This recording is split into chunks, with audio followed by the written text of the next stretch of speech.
Assalamualaikum warahmatullahi wabarakatuh. Kami dari kelompok 8 dengan materi mutasi. Saya Risna Dewi Anggin sebagai pemateri pertama.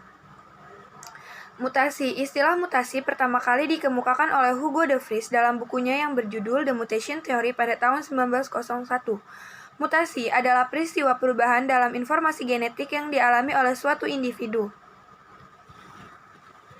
Mutasi tidak selalu diwariskan kepada keturunan. Bila mutasi gen terjadi pada sel-sel somatis sel tubuh, maka perubahan fenotip yang terjadi tidak diturunkan kepada generasi berikutnya. Hanya mutasi gen pada sel-sel gamet, sel-sel kelamin gamet saja yang perubahan fenotipnya diwariskan kepada keturunan. Nah, di sini kita dapat membuat perumpamaan untuk dapat memahami adanya mutasi gen. Anggaplah tiap-tiap nukleotida itu sebagai huruf-huruf dalam alfabet.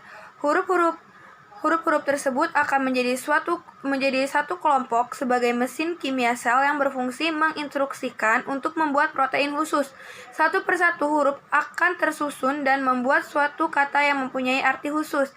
Jika terjadi kesalahan dalam penyusunan huruf-huruf, misalnya terbalik susunannya atau hilang salah satu dari hurufnya, maka kata tersebut tidak dapat diartikan lagi atau memiliki arti lain. Kata tersebut tidak sesuai dengan yang diharapkan. Dalam keadaan tersebut, sel tidak dapat membentuk protein karena informasi tidak jelas atau membentuk protein lain. Dalam kasus yang lain, perubahan gen menimbulkan informasi khusus yang baru. Selanjutnya akan dibentuk protein sesuai dengan instruksi yang baru tersebut. Protein yang terbentuk setelah sel mengalami mutasi gen berbeda dengan protein pada sel normal. Selanjutnya, dua penyebab terjadinya mutasi, yaitu ada mutasi alami dan mutasi buatan. Mutasi alami, perubahan substansi genetik akibat faktor-faktor alam yang terjadi tanpa campur tangan manusia. Nah, mutasi alami ini terjadinya itu spontan atau terjadi dengan sendirinya. Penyebabnya tidak diketahui secara pasti sehingga mutasi ini terjadi secara spontan. Mutasi alam misalnya disebabkan oleh sinar kosmis, sinar radioaktif alam yang umumnya bersifat resesif dan merugikan. Kemudian ada mutasi buatan. Mutasi buatan ini terjadi perubahan substansi genetik pada suatu organisme dengan bantuan manusia. Pada mutasi buatan ini perubahannya itu diinginkan. Nah, mutasi buatan itu mutasi yang ditunjukkan untuk merubah susunan gen sehingga sifat yang diturunkan pun berubah. Mutasi buatan adalah mutasi yang terjadi akibat campur tangan manusia. Nah, mutasi ini tuh biasanya digunakan untuk rekayasa genetika dalam bidang bioteknologi. Kemudian penyebab pendorongnya terjadinya mutasi, yaitu mutagen. Mutagen itu adalah zat-zat materi yang mampu menyebabkan terjadinya mutasi. Nah, terjadinya mutasi ini ada 3 jenis mutagen, yaitu mutagen kimiawi. Bahan-bahan kimia yang menjadi penyebab terjadinya mutasi itu ada kolkisin, antibiotik, senyawa digitonin, dan alkohol. Yang kedua ada mutagen biologis, organisme hidup penyebab mutasi, contohnya virus dan bakteri. Nah, virus dan bakteri ini mengubah substansi genetik yang diserangnya bisa jadi penyakit atau rekayasa genetika. Yang ketiga ada mutagen fisik atau mekanik, disebabkan radiasi sinar UV, sinar X, sinar radioaktif, dan suhu tinggi bisa mengubah keadaan protein di dalam sel. Apabila protein berubah yang merupakan hasil dari sintesis protein. Kemudian ada mutasi gen. Mutasi gen adalah perubahan permanen dalam urutan DNA yang membentuk gen, sehingga urutannya itu berbeda dari apa yang ditemukan pada kebanyakan orang. Nah, mutasi memiliki berbagai ukuran. Mereka dapat mempengaruhi di mana saja dari bahan penyusun DNA tunggal, pasangan basa untuk segmen besar kromosom yang mencakup beberapa gen. Di sini saya akan melanjutkan materi sebelumnya, yaitu mutasi gen. Mutasi gen adalah peristiwa perubahan materi genetik suatu individu yang disebabkan oleh substitusi basa nitrogen. Contoh-contoh peristiwa mutasi genetik. Yang pertama adalah mutasi tidak bermakna terjadi perubahan triplet basa atau kodon yang perubahannya tidak menyebabkan kesalahan pembentukan ekspresi protein, jadi tidak mempengaruhi pembentukan protein. dan proses-proses sintesis protein tetap sesuai perintah DNA. Kemudian, mutasi ganda terjadi pengurangan atau penambahan triplet atau codon secara bersamaan menyebabkan ekspresi protein berubah atau bertambah. Kemudian, mutasi bingkai terjadi pengurangan atau penambahan basa nitrogen berkaitan dengan delesi atau adesi basa nitrogen. Bisa bentuknya duplikasi atau penggandaan. Penggantian basa nitrogen terbagi menjadi dua jenis. Yang pertama yaitu transisi dan yang kedua transversi. Transisi ini adalah perubahan basa purin menjadi basa purin, pirimidin menjadi pirimidin. Kemudian transversi adalah perubahan basa purin menjadi pirimidin perubahan jenis A, T, dan U. Kemudian mutasi titik ini kadang-kadang disebabkan oleh mutasi yang terjadi secara spontan selama replikasi DNA. Tingkat mutasi juga dapat meningkat ketika sel terpapar pada mutagen, yang merupakan faktor lingkungan yang dapat mengubah DNA suatu organisme. Kemudian, contoh penyakit yang disebabkan oleh mutasi titik. Yang pertama itu ada anemia sel sabit. Anemia sel sabit ini adalah gangguan resesif yang disebabkan oleh substitusi tunggal dalam gen yang menciptakan hemoglobin yang membawa oksigen dalam darah. Kemudian ada penyakit Tay-Sachs. Penyakit Tay-Sachs ini adalah gangguan resesif lain yang disebabkan oleh mutasi titik. Tay-Sachs menyebabkan sel-sel saraf memburuk dari waktu ke waktu, yang pada gilirannya menghasilkan penurunan fungsi fisik dan mental. Selanjutnya ada mutasi pergeseran rangka atau bisa disebut juga sebagai mutasi frame shift. Mutasi ini disebabkan oleh penambahan atau pengurangan satu atau lebih nukleotida dalam DNA. Biasanya diikuti dengan pergeseran pembacaan kodon yang berakibat berubahnya rangkaian asam amino dalam protein yang dikode oleh gen tersebut.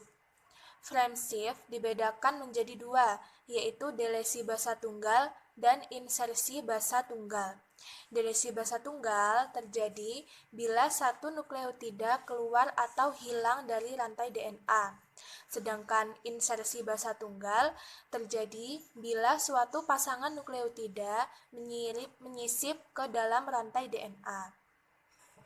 Mutasi pergeseran rangka pada umumnya menyebabkan terbentuknya protein yang tidak berfungsi sebagai akibat disintesisnya rangkaian asam amino yang sama sekali baru dari pembacaan rangkaian nukleotida mRNA yang telah bergeser rangkanya. Terlihat pada gambar tersebut merupakan mutasi pergeseran rangka sebagai akibat penyisipan satu nukleotida pada suatu gen. Penyisipan satu nukleotida pada suatu gen mengakibatkan transkripsi satu nukleotida tambahan pada mRNA.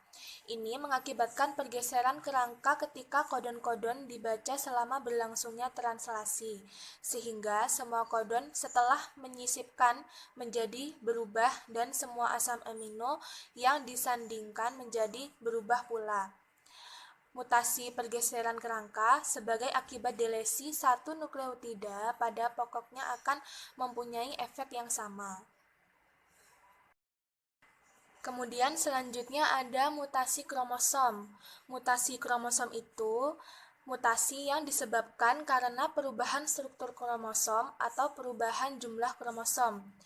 Istilah mutasi pada umumnya digunakan untuk perubahan gen, sedangkan perubahan kromosom yang dapat diamati dikenal sebagai variasi kromosom atau mutasi besar atau bisa disebut sebagai gross mutation atau aberasi. Mutasi kromosom sering terjadi karena kesalahan pada meiosis maupun pada mitosis. Pada prinsipnya, mutasi kromosom digolongkan menjadi dua. Yang pertama yaitu mutasi kromosom akibat perubahan jumlah kromosom, dan yang kedua yaitu mutasi kromosom akibat perubahan struktur kromosom. Kalau mutasi kromosom akibat perubahan jumlah kromosom, mutasi ini terjadi karena perubahan jumlah kromosom melibatkan kehilangan atau penambahan perangkat kromosom, disebut euploid. Sedangkan yang hanya terjadi pada salah satu kromosom dari genom disebut aneuploid. Dan sedangkan pada mutasi kromosom akibat perubahan struktur kromosom, mutasi ini terjadi karena perubahan struktur kromosom atau kerusakan bentuk kromosom, disebut juga dengan istilah aberasi. Selanjutnya yaitu perubahan segmen. Yang pertama yaitu euploidy, yaitu kehilangan atau penambahan pasangan kromosom. Contohnya, awalnya 2N menjadi 4N atau 2N menjadi haploid. Kemudian ada aneuploidy, yaitu perubahan kromosom yang terjadi pada salah satu atau lebih genom. Contohnya, trisomi 2N plus 1, kemudian tetrasomi 2N plus 2, dan monosomi 2N plus 1, dan nulisomi 2N min 2. Perubahan struktur kromosom. Kalau mutasi kromosom akibat perubahan jumlah kromosom, mutasi ini terjadi karena perubahan jumlah kromosom melibatkan kehilangan atau penambahan perangkat kromosom, disebut euploid. Sedangkan yang hanya terjadi pada salah satu kromosom dari genom disebut aneuploid. Dan sedangkan pada mutasi kromosom akibat perubahan struktur kromosom, mutasi ini terjadi karena perubahan struktur kromosom atau kerusakan bentuk kromosom, disebut juga dengan istilah aberasi. Selanjutnya yaitu perubahan segmen. Yang pertama yaitu euploidy, yaitu kehilangan atau penambahan pasangan kromosom. Contohnya, awalnya 2N menjadi 4N atau 2N menjadi haploid. Kemudian ada aneuploidy, yaitu perubahan kromosom yang terjadi pada salah satu atau lebih genom. Contohnya, trisomi 2N plus 1, kemudian tetrasomi 2N plus 2, dan monosomi 2N plus 1, dan nulisomi 2N min 2.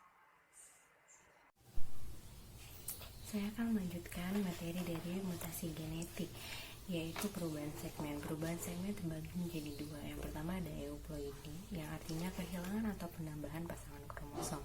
Contohnya seperti 2N menjadi 4N atau 2N berubah menjadi haploid. Lalu yang kedua ada aneuploidy, yang artinya perubahan kromosom yang terjadi pada salah satu atau lebih genom atau lokasi gen berubah. Contohnya seperti trisomi 2N plus 1, tetrasomi 2N plus 2, monosomi 2N dikurang 1, dan nulisomi 2N dikurang 2. Lalu pada perubahan struktur, terdapat 5 jenis perubahan struktur. Yang pertama ada delesi, yang artinya penghilangan atau pemendekan segmen kromosom. Yang kedua ada adisi, yang artinya penambahan atau pemanjangan segmen kromosom. Yang ketiga ada duplikasi, yaitu artinya melakukan penggandaan pada segmen kromosom tersebut. Yang keempat ada translokasi, yang artinya terjadi pertukaran atau perubahan posisi segmen kromosom pada lokasi kromosom non-homolog. Lalu yang kelima ada katenasi, yang artinya perubahan yang bentuknya penggabungan ujung-ujung kromosom non-homolog dengan membentuk sebuah lingkaran. Lalu ada mutasi kromosom. Yang pertama, molekul DNA bisa patah dan bisa menyatu lagi di dalam sel. Yang kedua, dalam mutasi kromosom yang tidak berimbang, jumlah gen itu akan berubah. Sementara dalam mutasi kromosom berimbang, jumlah gennya tidak akan berubah. Lalu ada perubahan posisi suatu gen dapat menimbulkan efek yang parah atau bahkan dapat menyebabkan hilangnya fungsi secara total. Materi selanjutnya akan dilanjutkan oleh Mbak Cindy. Terima kasih. Assalamualaikum warahmatullahi wabarakatuh. Perkenalkan, nama saya Cindy Ratu Juwita. Saya akan melanjutkan presentasi dari sifat tentang mutasi kromosom. Yang pertama itu, satu patahan tunggal memisahkan satu kromosom menjadi dua potongan. Hanya satu potongan yang mengandung sentromen, situs peletakan aparatus gelendung atau delesi ujung. Jika kromosom patah dua kali, satu segmen internal kromosom bisa hilang yang disebut dengan delesi. Jika sebuah fragmen yang disebabkan oleh dua patahan berputar 180 derajat, lalu menyatu kembali ke kromosom yang sama, yang disebut dengan inversi. Yang keempat, fragmen kromosom juga bisa menyatu kembali di posisi lain pada kromosom yang sama ataupun kromosom yang lain yang disebut dengan translokasi. Yang selanjutnya itu, jika fragmen kromosom tergandakan sebelum menyatukan kembali di dalam kromosom disebut dengan duplikasi.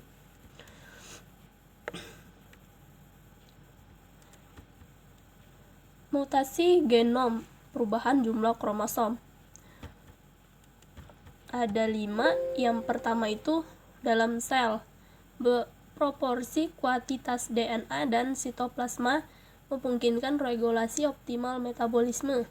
Yang kedua itu perubahan jumlah kromosom mungkin merupakan bagian dari perkembangan normal, tetapi juga bisa disebabkan oleh mutasi. Yang ketiga itu pada kebanyakan hewan ada tumbuhan tingkat tinggi, ada dua perangkat kromosom homolog dalam sel somatik yang disebut dengan diploid 2N. Yang keempat itu hanya sel gamet yang memiliki seperangkat kromosom sehingga bersifat haploid 1N. Yang terakhir itu generasi haploid biasanya lebih lemah daripada diploid.